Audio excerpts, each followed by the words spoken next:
A significant hometown hero is now in the transfer portal. Plus, just how close is the quarterback battle after the spring game on Saturday? We break that all down right here on Locked On Bearcats.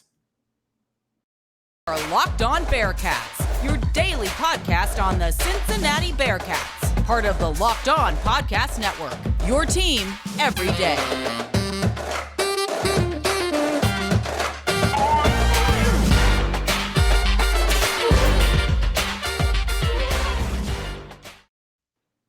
All right, here we go on a Tuesday. Thanks so much for making Locked On Bearcats your first listen every day, free and available where you get your podcasts, including right here on YouTube. Don't forget to hit that subscribe button and follow us to get an alert every time that we drop a new episode. My name is Alex Frank, your host each and every day right here on Locked On Bearcats. We're part of the Locked On Podcast Network, your team every day. My guest today is someone who I've become good friends with since we started covering games together just a few months ago, and it was great to see him on Saturday. He is a talented young sports reporter, and gosh, when you see what he does, whew, man, it's inspiring. It really is inspiring to be joined by Neil Meyer of the Front Office News. Neil, we were talking off air before we started recording this. What do you got? You got like 3 podcasts already. Now you're working on a 4th, and you still make time to come on Locked On Bearcats. So much appreciated, Neil. It's great to have you on again and talk some Bearcats football. Yeah, man, absolutely. It's always a blast having me on, and I appreciate you for reaching out, and glad we've started to get close here as we started to cover games in the recent months. So, but yeah, man, busy time. So for everyone who hasn't checked us out, obviously head on over to the Front Office News, check our podcast out with them. You'll hear myself and JT Smith give a lot of insight on Bearcats athletics, and then we have the Bearcat Tip-Off Talk, which is a podcast between myself, JT Smith, and Alex Meacham. And then we also have the 48 Minutes podcast that I'm a member of with Parker Fields and Tim Daniel. So that is called the At-Large Bid. So make sure to check us out on that platform as well. A lot of good stuff from Neil Meyer. Neil, as you mentioned. So let's get to topic A. The news broke on Sunday afternoon. You, of course, wrote about it on the Front Office News. I had already recorded Monday's show, so we get to it today. Jaheim Thomas is in the transfer portal. Now, there's 2 ways that I view this. There's 2 schools of thought here. One hand, this is the highest rated defensive recruit to enter the transfer portal. The highest rated defensive recruit in program history to enter the transfer portal. But on the other hand, Neil, and the more I look into this, I don't know if Jaheim Thomas would have had that much of a role this season to build off of what was really a good season last year. So where do you stand on Jaheim Thomas? How are you viewing this development post the first real big development post spring game? Yeah, man, obviously you're looking into it. Like, he didn't participate in the spring game due to an injury, but Jaheim Thomas had a huge year in 2022. I mean, it was his breakout season. He was 3rd in the team with tackles with 70 on the season, 6.5 tackles for loss, which was 2nd on the team behind just Ivan Pace. He also had 2 sacks. So I think, me personally, I would have loved to see what Jaheim Thomas would have been able to do in this defense. Obviously, we talked, he was the highest defensive recruit in UC history. So, I mean, the potential was there, and Jaheim Thomas really started to have that breakout that he was looking for there in 2022. But me personally, this is a substantial loss for the defense, obviously, especially playing within that 4-2-5 that Brian Brown likes to play. And I thought this would have been a defense Jaheim Thomas could have really excelled in, especially playing alongside guys like Dorian Jones, Jack Dingle we saw out there in the spring game. And then Deshaun Pace is playing more of the star position. And then they bring in a guy like Daniel Greziak, who is also playing that kind of outside linebacker defensive end role. So I thought Jaheim Thomas's role could have been absolutely huge this season. But this is a loss that's definitely going to hurt the defense because everyone knows the potential Jaheim Thomas has. But this is a guy who's going to go out there now that he's in the portal. He's going to have plenty of options to really find a new home. But this one hurts for Bearcats. Yeah, I think that's how I look at it, Neil. It hurts because I think throughout the whole transition from Luke Fickell to Scott Satterfield, the one thing that we had come to, I think, come to know is that the hometown heroes have stayed. Dante Corleone, Corey Kiner, and through the spring, Jaheim Thomas, Evan Prater's still here. But now that Thomas is in the portal, Deshaun Pace is another hometown hero.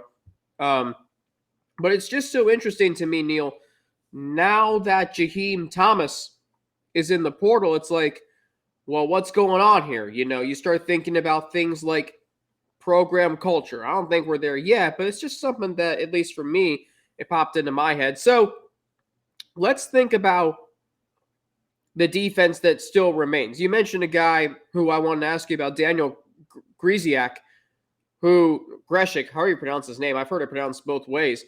But the first play of the game on Saturday, Neil, Greziak comes off the edge, and you can't hit a quarterback with a color jersey in a scrimmage, but he strip sacks Ben Bryant.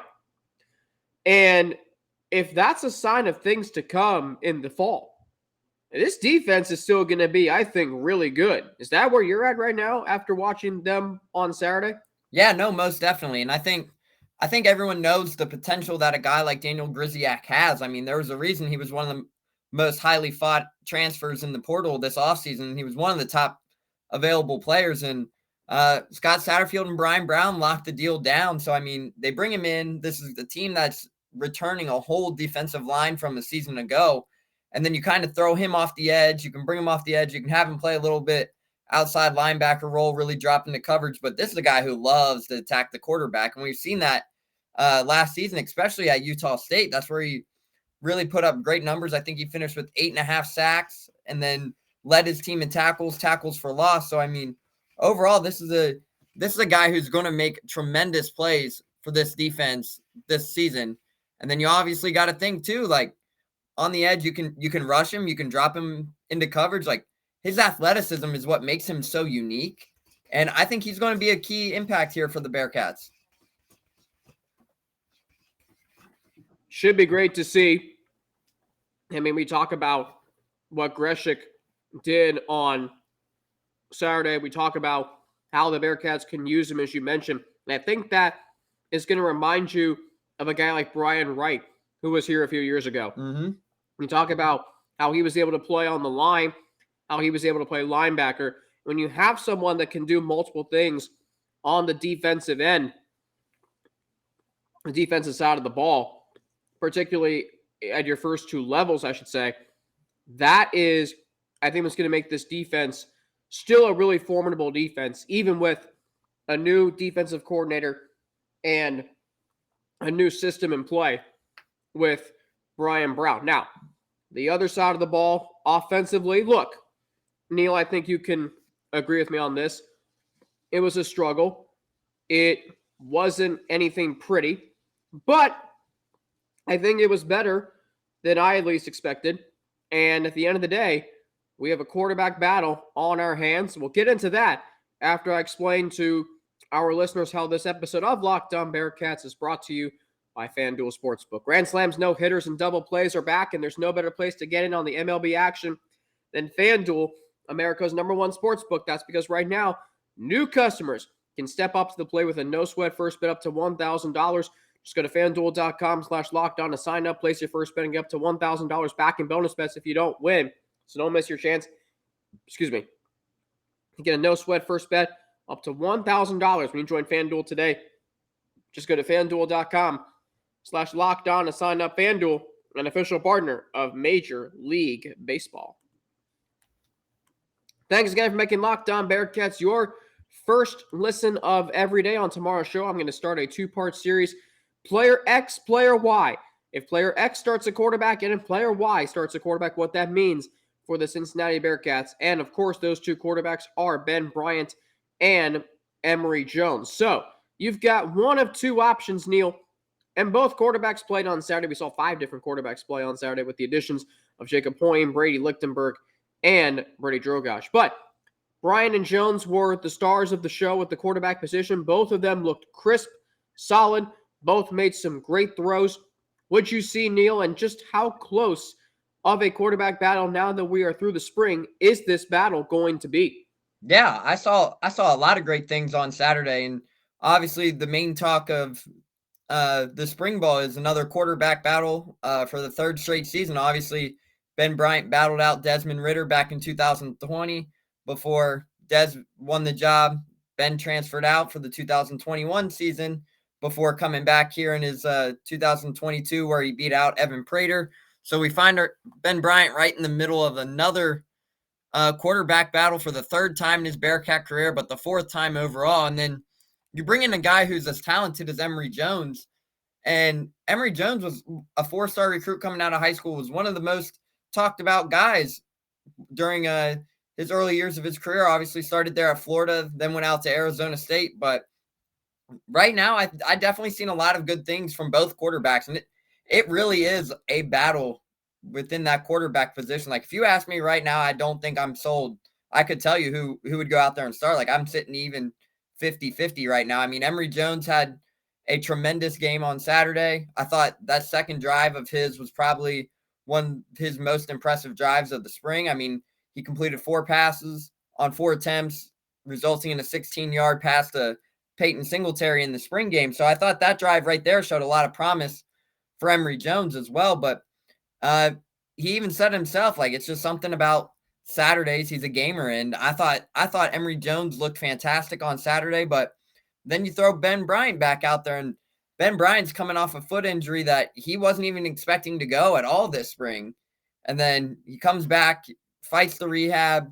He's ahead of schedule. He threw at pro day, which I thought he looked great at the pro day. And then he comes out and balls out in the second half of the spring practice, and the stuff that he was actually more than 100%. I would say he was about roughly close to 100%, but he says he's still not close to 100%. That, at least that's what he told us following the spring game on Saturday. But overall, I mean, Ben Bryant was a guy, he wasn't expecting to play at all this spring, he said.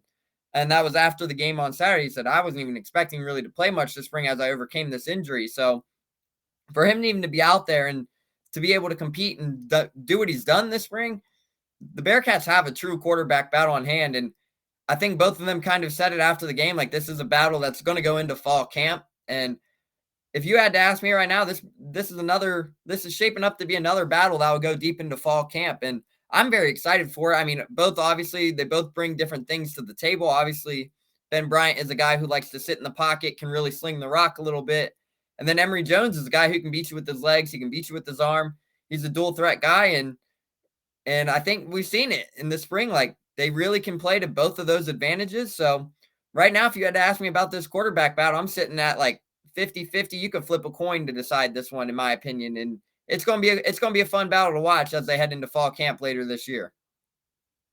Wow, how about that? 50-50. And I think, Neil, what I'm seeing, and you brought it up towards the end there, Ben Bryant, what he's doing is really remarkable when you think about him being able to come back from that broken foot that he suffered against Temple, because it wasn't, I mean, I don't really remember which play he suffered it on. Obviously, you and I both watched that game. We covered that game. But I think, Neil, what's interesting is Ben Bryant, he gets a bad rap, but here are 2 things. One, and you know this, being a UC alum like myself, early on in Desmond Ridder's career, Neil, who did Bearcat fans want to start at quarterback? Some fans. I wasn't one of them, but, I mean, maybe you were. Let me ask you, Neil, I mean, were you on the Bryant train when Desmond Ridder was struggling early on in his career?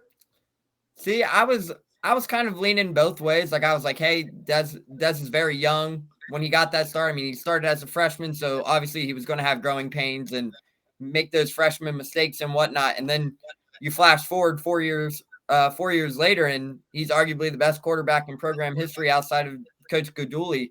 So, I mean, yeah, you got to think of the numbers he's done. He took this program to the college football playoffs. I think he went 44-6 or 44-8 as a starter. Like, even though that's incredible numbers, he's now the 3rd most winningest quarterback in college history. So you got to think about what Des did as a career during his career. It's pretty remarkable and pretty very impressive for what he did at his time at UC. But overall, I saw all the comments and then saying, oh, maybe let's throw Ben out there. And then people got to think Des got hurt versus Memphis that one year, and Ben did get the start. So, I mean, overall, like, I thought it was Dez's job to lose, and I think he really solidified his case. So, I mean, now that Ben's had his opportunity to go, and I think right now, like, Ben's really starting to get acclimated coming back off that injury. So I'm going to be very excited to see how this plays out. Yeah, and Desmond Ridder, you are right. He won 44 games, which is top 3 all time. I forget if it's third or second. I know it's up there with Peyton Manning, Colt McCoy, and Kellen Moore. So you're in good company when you win that many games. And I also think about just I think a lot of us, and maybe you felt this way in the offseason early on when Emory Jones transferred in, I think it was safe to peg him as the starting quarterback because Ben Bryant, we saw what he did last year. He wasn't very athletic, wasn't very mobile, wasn't very dual threat. And I think a Scott Satterfield offense is going to be one where you need that dual threat quarterback. But, Neil, I'm telling you, if Ben Bryant does win this starting job, and I the more this offseason has gone on, I've kept saying to myself, Ben Bryant's still here. That means something. And I might have been talking myself into it at first, but now I'm like, okay, this is genuinely something to take note of here. And I also think, Neil, that Ben Bryant led this Bearcats program to 9 wins last year. That doesn't just happen. Do you agree with me here? Like, Ben Bryant is in the running to be the starting quarterback because he has had 2 seasons of starting experience, and he knows the Bearcats program. It says a lot about what he's done. I mean, I just think that as this spring goes on and Emory Jones hasn't separated himself, that gives Ben Bryant all the more opportunity to win this job. Is that where you're at right now? Yeah, man, absolutely. That's where I'm sitting at because you got to think, too. I mean, we saw it on Saturday. Ben Bryant made some very impressive throws on Saturday, and there was one throw that in particularly stands out to me that he made on Saturday that it wowed all of us. We kind of stood back and we were like, yeah, that's an NFL type throw. And that was that ball down the sideline in double coverage to Sterling Burkhalter. And that, if we remember that throw right, Alex, that window was not big. And Ben stepped up. He's made some throws. He's made some plays. This guy's a gamer. And a lot of people kind of starting to see that. And it's good for them because obviously I think if he doesn't get hurt last season, obviously I think we see him leave. I mean, I think he kind of told us that earlier in the spring. He was like, hey, I didn't plan for this. If I don't get hurt versus Temple, I think I'm heading to the NFL. So overall, but I mean, they bring in a guy like Emory Jones, a dual threat quarterback. That's a style Scott Satterfield has had a lot of success with during his college coaching career, especially with a guy like Malik Cunningham, who he's coached the last 4 years at Louisville. But right now, like I'm very excited for this quarterback battle. As we mentioned, I think Ben Bryant and Emory Jones both are very talented guys who have had a lot of college experience. And I mean, I think I kind of hit on this in my storyline from the week. It's not often you find a quarterback room where you have 2 6-year guys wanting to come in and really battle it out. Like, no matter what, to have 12 years of starting college experience right there behind you of college football, that's something that's very impressive to have within the quarterback room. It's no question, Neil. And that's what I keep hearing from folks who I've talked to. You're saying it. I'm saying it. That throw to Burkhalter on Saturday, you mentioned it. It was, first off, I think we were also impressed by the catch. It was a great catch. Yeah, absolutely. But Neil, you and I have never played the quarterback position. But we both know that throwing in a double coverage is risky. And you have to throw it in the exact right spot. And Ben Bryant did. And that, look, now, here's what I do want to know. Excuse me. Do you think the quarterback gets named, the starting quarterback gets named before fall camp starts? Or is it like last year where it's dragged on through camp and you think but you haven't been officially told yet? Like, what do you think? I think it's going to drag on through fall camp. Okay. I think absolutely. I know this is going to be a quarterback battle. I mean, we knew last year after being at Camp Higher Ground, we saw the battles every day. You could kind of see a clear margin take place last year. And from my opinion, obviously, of Bryant over Prater there in the final week or so of camp. But then we officially got told right before the Arkansas game. But I mean, you look down right now, this is going to be a battle that really goes through all the way through fall camp. And I mean, that's what makes this position battle so exciting. So I think it's going to be great. Obviously, Emory Jones, as we've talked about, was one of the most highly rated recruits at the quarterback position at one point in all of college football. We've seen some of the throws he's been able to make at Florida during his time there. Obviously, Arizona State was a rough spot for him with everything that went on within the coaching staff, the environment. I think he was really put into a tough spot last year. So I think we're going to see this battle drag through the most part of fall camp, if not all the way through it, and then we'll find out right before game one like we did last season. Interesting. Fair enough. You got two guys who are both in their final seasons of eligibility. I mean, Neil, do you see a situation where both quarterbacks are used during the season? I wouldn't be surprised. I would not, just especially if they're playing. Obviously, the Big 12 is going to be a spread offense kind of a conference. We've seen that in the past, but I mean, I wouldn't be surprised if we'll see both used at one point. But I guess we'll just have to kind of wait and see how it plays out. Very good point. Very, very good. Neil Meyer of the Front Office News joining me today here on Locked On Bearcats. We're not done because we got to talk about Neil, about a guy who, as Scott Satterfield says, should have been getting ready for his senior prom on Saturday, but instead he capped off a spring where Scott Satterfield named him as the most improved player from day 1 to day 15. Excuse me. Plus, the running back room. Is the running game going to be better than it was last year? Neil, we'll talk about that right here on Locked On Bearcats. So, Neil, I, like Barry Jackson, did not go to my senior prom, but I had a very good reason. So, Neil, I don't know if you know this. I don't know if those of you listening know this. I'm going to disclose something here. I grew up a North Carolina basketball fan, in addition to Cincinnati. So, North Carolina is in the Final Four in 2017. Well, the Final Four was on April Fool's Day. And for whatever reason, my high I mean to bash him in any way here, but prom was that night. And I'm like, listen, I don't have a date.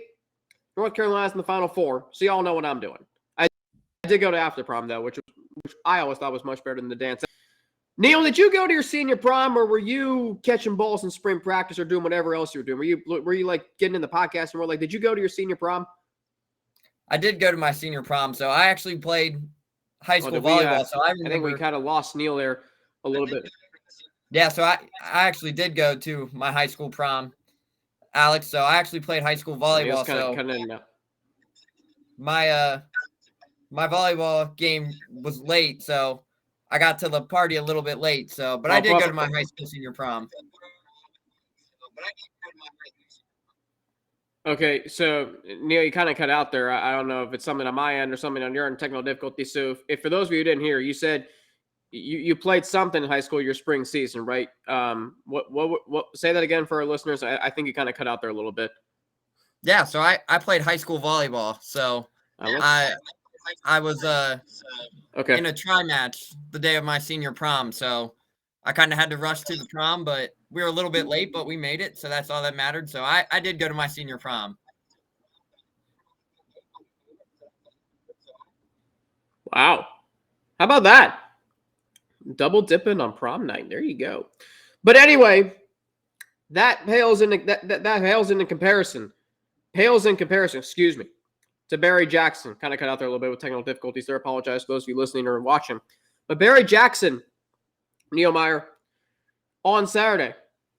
I mean, I don't know who's going to start a receiver, but at a position that you could use anybody, Barry Jackson said hello on Saturday, to say the least. Yeah, no, he absolutely did. And that was someone Scott Satterfield really mentioned there after the spring game about who stood out. And I mean, he did have to say from day 1 through day 15 of spring ball that Barry Jackson was probably the most improved player. I mean, we saw what he did there in the spring game. He had the really nice contested catch there in double coverage. I think it was on Todd Bumpus there on the sideline. It was double coverage, but he showed great upper body control, really hauled that thing in there on the sideline in tight coverage. And then the next play back, Brady Drogosh drops an absolute dot from 38 yards out right in the breadbasket. And that throw by Brady Drogosh was very impressive. But I think the more impressive thing was the catch from Barry Jackson because he went down to get it. It was a perfectly placed ball. And we all got to experience why Brady Drogosh was one of the top-rated recruits in the class of 2023 at that quarterback position with that throw right there. No question about it. No, I mean, you talk about the placement of the ball and the catch. I mean, that's a connection that we may not see this year, but you'll certainly see it in 2024, maybe 25. So really good to see Barry Jackson. The moment wasn't too big for him. So let's talk about the other receivers because I saw some good things, Neil, from Leslie Ando, Jaheim Thomas, Sterling Burkhalter. I mean, these receivers can catch. There were some drop passes, but I don't think that this offense is going to be as bad passing-wise as some might think. Are you in that same boat? Yeah, I think the wide receiver room will be just fine. Obviously, they bring in big body receivers and D. Wiggins and Donovan Ollie, but it's never going to be easy to replace guys like Trey Tucker, Tyler Scott, who can run 4.332s and be deep ball threats and really be the home run hitters. So you can never really think about that, and then you're like, oh yeah, how easy is it to replace a guy who runs a sub 4.3 and can be a deep ball home run threat who had so much success here, especially the way those two guys did during their careers. I mean, we saw it with Tyler Scott and Trey Tucker the last few seasons, but overall, I think that wide receiver room is going to be just fine. So obviously they land two veteran guys in the portal. Donovan Ollie had a very successful year last season at Washington State. D. Wiggins started at Miami and then has had a really successful career at Louisville. So I think if we can get both of those guys out there healthy for the whole 2023 season, I think the Bearcats offense will be just fine. And then you mentioned Leslie Ando, a walk-on who has really stood out all spring. So I'm very excited for what that offense will bring in that passing game. Yeah, I think it's going to be, obviously, you don't really know much about these receivers, Neil, but I do think that can play into your advantage because other defenses don't have much tape to go off of, so you can kind of catch an opposing defense by surprise. Now, the timing between whoever starts a quarterback and those receivers, that's going to be what really is important. Let's go to running back because I liked what I saw from all the running backs who played: Kiner, Montgomery, Miles Montgomery, James Camden, and then there's another name I'm forgetting, number 36, Victor Dawson, and then you also forgot Ethan Wright. Yes, thank you. Ethan Wright. So really nice. I mean, I do go for Ethan Wright that he the coaching staff finally settles on one side of the ball for him to play on. But from what you saw on Saturday, is the running back room going to be better this year? Yeah, absolutely. I think the running back room is going to be just fine this season. Obviously, that's something that we've been able to keep an eye on all spring. I thought the offensive line has done really gelled together through the first 15 spring practices in the spring game. I mean, we've seen some big holes in practice, and in the spring game, we even saw Ryan Montgomery had a couple big runs. So I think the running game will be just fine. I mean, it's one of those situations where you're also returning a guy who had so much success last season in Ryan Montgomery. Corey Kiner, we all know what he's able to do. And then Ethan Wright's back in the running back room after seeing himself in the defensive back room through the 2020 season before the later half of the season where he was back in the running back room due to some injuries, people getting banged up. So it's really good to see Ethan Wright back in the running back room. But I think right now, I mean, we kind of heard Scott Satterfield say it as well following the spring game. But if they had to play a game right now, he said it would be a running back by committee because they've all really had great spring camps. So that was pretty interesting for me to hear.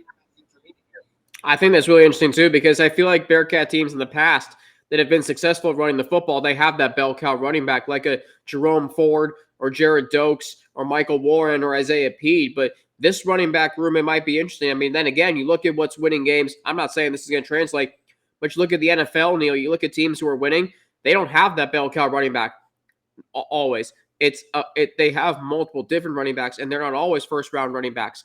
Like, you look at, a classic running back example this year would be Isaiah Pacheco in the Kansas City Chiefs. So, Neil, final question. Or actually two. Is Jordan Young not only a starter, but potentially the best cornerback on the team? It's going to be hard to keep Jordan Young off the field. And I'm going to say that right now. Like he's going to be a playmaker for this team. He's going to be an impact player. He was a 4-star recruit coming out of high school before signing with Florida. And he was probably one of the best transfers that they picked up this offseason alongside Daniel Greziak. So after seeing what he's been able to do this season, it's going to be hard to keep him off the field. And we saw it on Saturday. We've seen it all spring. He's a big physical cornerback.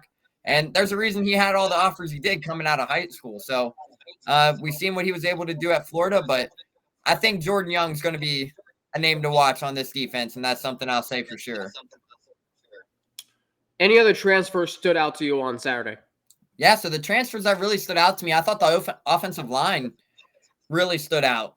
I mean, obviously, this is a whole offensive line that is different from a season ago. I mean, you saw Jake Renfro go to Wisconsin. You saw Joe Huber go to Wisconsin. You saw James Tunstall go to the NFL. Dylan O'Quinn go to the NFL. Jeremy Cooper go to the NFL. Lorenz Metz is also heading to the NFL. So this is a team that lost literally everybody from the offensive line just about.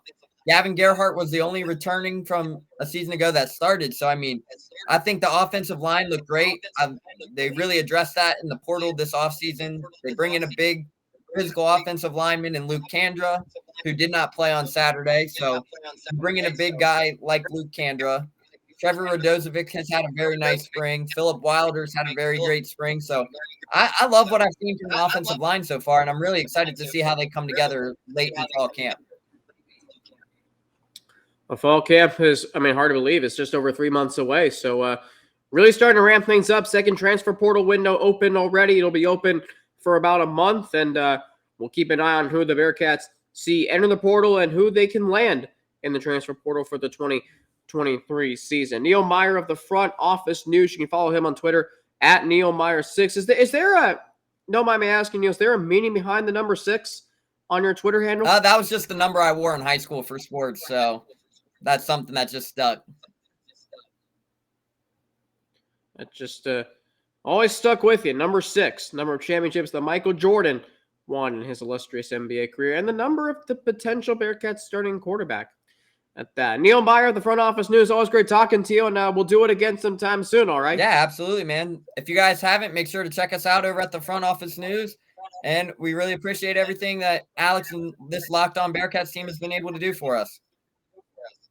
We've done a lot, and we'll hope to continue doing more with Neil Meyer, the Front Office News, and all the podcasts that he is a part of. Neil, best wishes to you, and we'll talk again soon. Yeah, man, absolutely. All right, Neil Meyer of the Front Office News. Thanks so much for making Locked On Bearcats your first listen of every day. And tomorrow on the show, if player X started a quarterback, we'll make that Ben Bryant. What does that do for the Bearcats offense? I'm on Twitter at Frankie_90 with 2 N's, NNATI, Instagram, AlexFrank9_ and email alex3frank@gmail.com. Back tomorrow right here on Locked On Bearcats with the first of 2 if player so-and-so was the starting quarterback for the Cincinnati Bearcats. Until then, have a great rest of your Tuesday. I'll be back tomorrow right here on Locked On Bearcats, part of the Locked On Podcast Network, your team every day.